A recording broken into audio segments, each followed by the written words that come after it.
to Fans of the Forge. We are recapping Master of Arms Season 1, Episode 2, the Joan of Arc Sword. So, let's get into this. As usual, with Master of Arms, we have a quick draw challenge. So, we're introduced by our 3 smiths. Colin Roy, who is 25 years old, has been welding for 9 years and making knives for 5, and blacksmithing for 3. Jordan Borstelman utilizes 1,000-year-old blacksmithing techniques, blacksmithing for 8 years. And we have Melinda Brown, specializing in knives for women, 3 years experience in knife making. So, moving on to the quick draw challenge.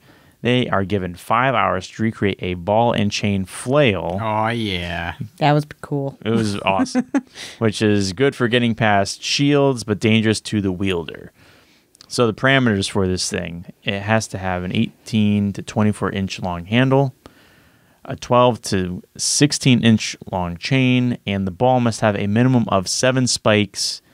You have to make the chain. Woo! So kind of tricky. 5 hours to do all that. So that's a lot. It's a lot. And good luck, but it should be pretty cool to watch. Yeah. And they had to make their own little sphere. It's not like they had a ball bearing or anything. They had to make every single component of this thing, pretty much, yeah. So Colin starts on the ball in the forge and is using the press for that. He has concerns that there's no low-carbon round stock for the chain, and he ends up using flat stock to make a beefier chain. He welds spikes onto the ball, and he burns his handle to give it a blackened look. It was neat to see how they made the ball on the press, because I don't think anybody had round stock that they were using. It was all square stock that they then had to shape up using the press once it was heated and be able to make it into a somewhat ball shape. Yeah, it was interesting to watch. It was cool. Jordan starts working on the ball in the forge. He has, I noted this, a respectful change with Trenton. And so we have talked about how Jason Knight says, yeah, man. And someone, I don't remember who it was like, that's disrespectful. Down in the South, we say Mr. and Miss, I would be Miss Teresa. So Trenton comes over and says something to the effect of, hey, Mr. Jordan, how you doing? What are you working on? How's it going? And as he was leaving, Jordan's like, yeah, man. And nods to him, and Trenton's like, okay, bye. And it was very nice. He was not offended at all by this yeah, man comment. I just thought I'd chuck that in there. Continuing on with his work, Jordan makes long chain links with a loop at each end, they're making more like, less pieces. More like almost S hooks that were then hammered over all the way, so that it was like, rather than just a standard the oval shape.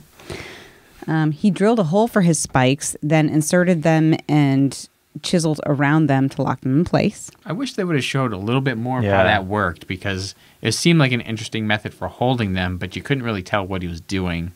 And then he attaches his ball and chain to a handle using langes. His first pin bends during installation and splits the wood handle. That sucks. Yeah. Melinda starts with a block of tool stock for her ball and also uses the press. She decided it was too heavy, so she took a chunk off and then had to make it round again. Then she makes tiny links compared to the other 2 and used square spikes. So that was interesting. For testing, it was smashed against a medieval chest plate. And so they were judging on the spike integrity. Do they stay attached and undamaged? And does the chain remain stable and undamaged at both connection points and overall damage to the target? So it's nice that they actually explained exactly what they were being judged on in this round. Yeah. And the overall damage to the target thing, I was rewatching some earlier episodes of Forged in Fire, and they actually used to pay more attention to the damage that you would do to the target or whatever you're testing on in the earlier episodes, and then it kind of shifted away to, it's not what your knife does to this, it's what this does to your knife. Yeah. This one is a little more interesting because they're specifically saying this is the type of damage. It's different than, Doug's kill test is still about the damage you do to the dummy, but this is up against armor. And generally, that sort of strength test, it's all about how it holds up, not what it does for damage. So it's kind of neat to see that that's how they're going to judge it. Melinda's does a lot of damage. One chain link at the ball connection is wider, but it's still attached. Zeke was most worried about getting knocked the hell out by hers, and he had concern over how the chain links were connected. Ashley thought it looked good, and it worked. Trenton said her method of connecting using a socket and bolt was the worst method. Jordan started with a cracked handle. Zeke pointed that out. He's like, this handle's cracked, right? Yeah, I know. The handle split past the lange, but it did not. But it did some damage. Trenton was unhappy with his construction methods, and Zeke said that the damage output went down as the handle split, which makes sense. It's not as effective as it's getting damaged. Colin, everything was in one piece, but the handle is a little slick. The chain angle made it harder to aim. Zeke said it looked the best, but the fire polish made it slippery to hold, and he had like grippy gloves and still had a hard time hanging on to this thing. The way he did it, I think he used oil that he lit on fire on the handle itself. Like I believe there was a little bit of oil or something. Oh, really? What the hell would you do that for? I think I may be wrong. I thought that there was a little oil, then he burned it. If that's true, that seems a little silly to me. Just because put a flame to wood, it's gonna char. You don't need oil for that. Yeah, maybe it gives it. But if he did that for some effect, I mean, otherwise, would charred wood be generally slippery, even with gloves on? I would feel like there would have to have been some other aspect going on for it to be that slippery, unless it was so super smooth. But I don't know. It's not like. I really don't know. I'm not going to theorize what might happen if something gets carbonized or, whatever, and maybe it drew out some oils in the wood or some bullshit. Yeah, who knows? It was slippery. Yeah. And the accuracy was off, and Ashley mentions that you need to have control. So because of the cracked handle and starting the testing with a cracked handle, Jordan got boot. Jordan got boot. Yes, that is true. We move on to our Master Build Challenge. Colin and Melinda are given 4 days to craft Joan of Arc's sword. The background on this weapon included it had 2 years of service in the 100 Years' War. It was assumed to be crafted in the common broadsword style of the day, and legend has it included 5 crosses on the side of the blade. Parameters were that it needed to be between 32 and 34 inches long, must have a cross hilt, pommel, and a fuller that is more than half the length of the blade. The 5 crosses are not required, but smiths are encouraged to embellish and personalize to show off their craftsmanship skills.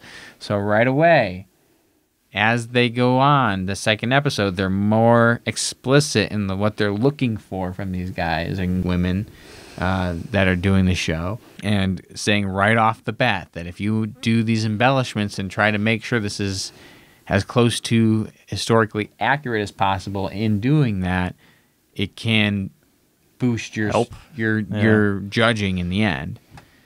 So Colin started, he used 5160 to make his blade. It was thicker than what he wanted, but he planned to move steel while he's working. Paints on the blade with machinist blue, and then marks from where to remove the metal. I don't know what that means. You know what that means? When you coat it in the machinist blue, you can mark on it and scratch it off, and that's kind of where you take it away from. It's like negative space. And then roughly from there makes the fuller. Day 2, quenches his blade, and he's feeling that he's ahead of schedule and pretty confident. He's working on the guard. In doing so, he managed to take a chunk out of the anvil that they're working on, which it can happen. If you miss with that hammer, it can do some damage. He makes the pommel and cuts walnut for the handle, and then immediately cracks the walnut that he cut and switches to an orange agate. On day 3, his goal is to get the entire sword assembled. He is super focused and not really paying attention to what Melinda is doing, and that ends up causing a little bit of conflict between the two. He wants to win if he is better, not if Melinda doesn't finish her sword, But that's even coming up because they were both working on the grinders at the same time. And I guess they had a wobbly bench for the grinders or something. Yeah, he was like shaking the table. He was as shaking the working. table as she was trying to do some fine grinding. Yeah. And she was getting pretty ticked off about it, which I understand. And eventually he's like, I'll stop working over here for now so she can have time to herself to work on this. Actually, she walked away. Well, she walked away at first? But She walked away, and then when she came back, he like went and did something else. Okay. So he worked on his handle. His guard ended up developing a crack. So he welds a little metal to the outside and inside of that to help stabilize it more than anything else. On day 4, he's not feeling as prepared. His handle is 95% of where he wants it. The pommel is all set. He just wishes that he had more time for refinement. He finds that his guard is wiggling, so he fills the cavity in the guard with epoxy, and then he coats the handle with ultra-fast drying polyacrylic with an hour left. I paused the screen to see if I could figure out what exactly he was using, and it looked like it said polyacrylic. Whatever that is. My guess would be some sort of polymer acrylic combination. Interesting. And then we move to Melinda, who also used 5160 steel. She has never made a blade this big. She designs a guard with W1 so that it contrasts the color and includes a downward pointing triangle, which in early cave drawing means woman. Melinda includes the triangle in everything she makes. Otherwise, her blade is too long and not quite wide enough by the end of day 1. Day 2, she works on straightening her blade and getting it ready for grinding, and then she quenches the blade. On day 3, she applies the fuller, and then we mentioned Colin is shaking the table while she's trying to work, and she says, I'm going to beat you to death with this sword and break it over you like Joan of Arc did on prostitutes if you shake this freaking table again. Wow. Yeah. And so she takes a break until Colin finishes and then comes back, and her goal was to finish the blade that day. On day 4, she finishes the pommel, the guard, she drills the handle, shapes it out, puts it on, and basically spends the rest of the day doing the dressing work, the embellishment, the finish work. She drills the handle on and then wants to apply/etch at least 5 crosses. And she paints blue and gold on the handle in honor of the color of Joan of Arc's banner. Now, Teresa has a little bit of a tangent here. When Melinda was talking about the triangle that means woman on her sword, the camera goes and shows Colin working. So it's like poor editing in this, kind of important piece about her design. Like, oh, let's ignore the woman talking about woman things and show the man working. Was it like really loud? Because I know there was some point where she was talking and then it was like really loud banging. It was that part. So maybe that's what it was. And he was just being so loud that they went over to pan to show what he was doing. He was like beating the shit out of something. While she's trying to explain this thing. Yeah, while they're doing like a little side interview. And it's not normal that while one person is talking, they show the other person. So I kind of paid attention to see if they would do that otherwise, like while he's working, if they would show her. The only time they did was when he was doing something and she just put her hand on her hip and shook her head. And I'm like, come on, that's so stereotypical. Yeah. So I had a problem with that bit. They could have, well, I was going to say they could have done one of those outside interviews when they show the Smiths outside of the shop, like talking about what's going on. I don't know if that's like at the end of the day or beginning of the day, something like that. Well, yeah. But if it just comes up and like spur of the moment, then that's just how it is. But it's kind of unfortunate. Yeah, it was. And yeah, you do feel for her because you want to hear what she has to say about her thoughts on the subject, and they come right into the show stating that she's focusing on making knives that are designed for women. So it's obviously a big part of what she's doing here, and it felt like it was being glossed over a little bit. Yeah. But editing needs to be cleaned up a little bit there when it comes to it. Moving on. You want to handle the testing here, Sean? Sure. All right. So Our good buddy Nick Irving, the special ops badass. He's going to be handling the testing. So he's going to first cut through a web of nylon straps and then proceed to stab and slash a pig carcass. So... yeah. Sound familiar? Anyone? It's a little similar to all they needed to do was throw a fish or a chicken in there. So, with Melinda's weapon, it took 5 strikes to get through the nylon webbing. It was a bit heavy to use and then rebound. So that forward weight was kind of hard to control a little bit. The filler came out. The filler came out while striking the pig carcass. And the handle is now loose. For Colin, it took 5 strikes to get through the nylon webbing. Cuts the pig almost all the way through. And the pommel ended up becoming loose towards the end. So, Ashley had to say about Melinda's, she loved the rounded tip that was accurate for the time period of the sword. Zeke noticed the blue and gold in the handle. I thought it was pretty hard to see because it was like painted and then she wrapped it. Yeah, and it was wrapped. You could kind of see through that, like the blue there, if you looked hard enough, I suppose. I mean, if you're holding it in your hand, you can probably see it pretty easily versus what they can show on the camera.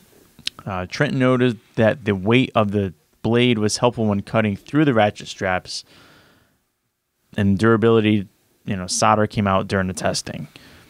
For Colin, the straightness and fuller makes it light and fast. However, the lightness of it was a bit of a problem on the ratchet straps. It didn't quite carry it through the way Melinda's did. So there's a little trade-off there. If you're swinging it, you want to be able to control it.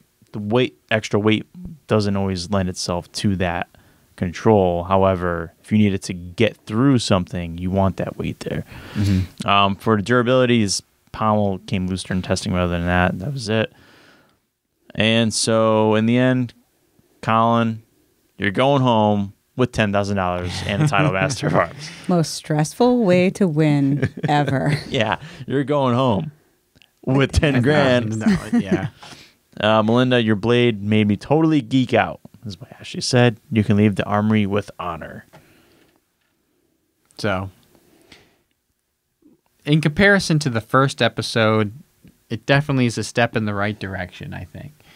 It went further from the Forge and Fire format by making the ball and chain flail. And then, sure, you're making a sword at the end here, but they are specifically saying you want to try to recreate Joan of Arc's sword as best as possible, not just make the style of sword that because I believe Forge and Fire even did a Joan of Arc style sword at one point not too long ago. And they were just better at conveying what they were looking for in the actual episode that we saw, at least, versus what they told the judges off camera. Or not the judges, the contestants off camera. Right, because even like with one thing comes to mind is like Forge and Fire with the wind and fire wheels. You can make it out of one piece, but that one guy did his and made it out of rivets. Like he riveted pieces together to make it. So if you're going to say historically accurate, no. Right. Because that's not how he did it. But they loved that it worked, and it was all about the function of that weapon, not if it was historically accurate. But hey, I mean that's what they're putting into it, and I'm good with that. As long as it's outlined in there, do it. So on that note, I think we're wrapped up finally on this one, Master of Arms Season 1, Episode 2, Joan of Arc Sword. So check out our videos, comment, subscribe, Instagram, Facebook, YouTube. Check out what we got going on. Give us a review on the podcast, too, if you listen to the podcast. And I guess we'll see you all next time. Bye-bye. Later.